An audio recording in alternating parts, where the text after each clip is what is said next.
Hello tout le monde! Aujourd'hui, on va venir faire des petits muffins hyper moelleux à la banane et aux pépites de chocolat.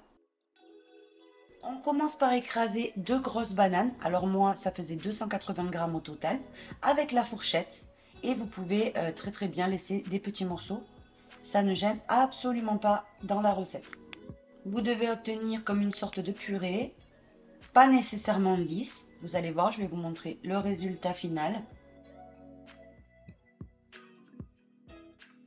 Maintenant, on va passer donc à la pâte. On mélange pour cela un œuf avec 100 g de sucre et on va venir blanchir le tout.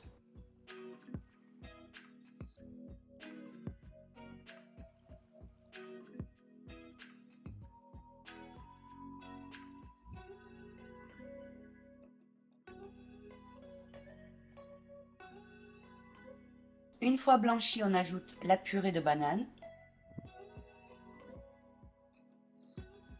l'huile de tournesol que vous pouvez remplacer par du beurre fondu sans aucun problème, une pincée de sel, on mélange un petit peu.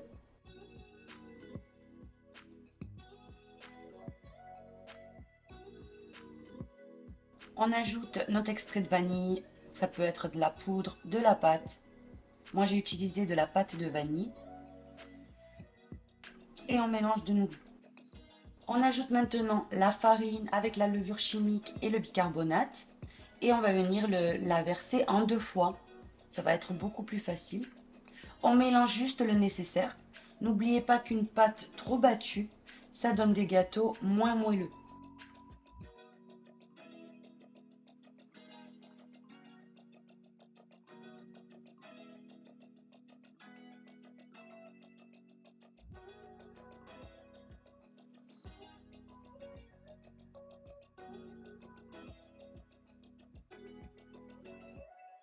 Une fois bien mélangé, on arrête tout de suite le batteur. On ajoute nos pépites de chocolat, vous pouvez en mettre plus sans aucun problème. J'ai rajouté des noix normales, mais je vous recommande des noix de pécan pour cette recette. Je n'en avais plus à la maison, donc je les ai remplacées par des noix normales. Mais ma recommandation, c'est des noix de pécan.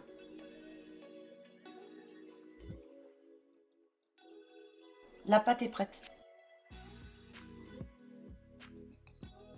On se prépare maintenant des moules à muffins ou à cupcake. Alors là, j'en ai mis 12, mais en réalité, j'ai pu en faire que 10.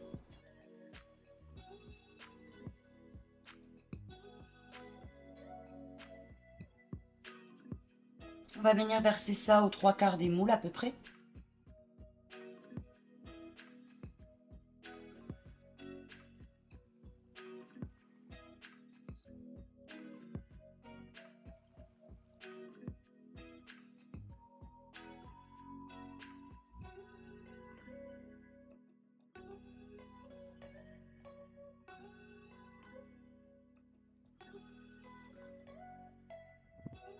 On dépose sur nos muffins des petits morceaux de noix de pécan si possible.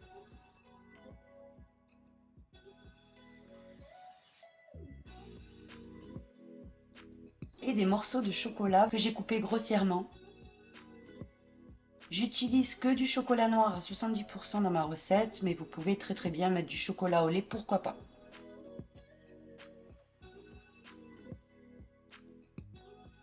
Ça part au four, 30 minutes environ à 180 degrés, chaleur tournante. Après 30 minutes, personnellement, avec mon four, voilà ce que j'ai obtenu. Des gros muffins à bien gonfler. Ils sont hyper moelleux. Ils restent moelleux super longtemps. Je vous recommande de les emballer, si vous ne les mangez pas tous, dans des petits sacs hermétiques. Et vous allez voir, le lendemain, c'est comme si vous veniez de les sortir du four. La recette est maintenant finie. J'espère que vous l'avez appréciée. N'hésitez pas à vous abonner si ce n'est pas encore fait. Et à très vite pour une nouvelle recette.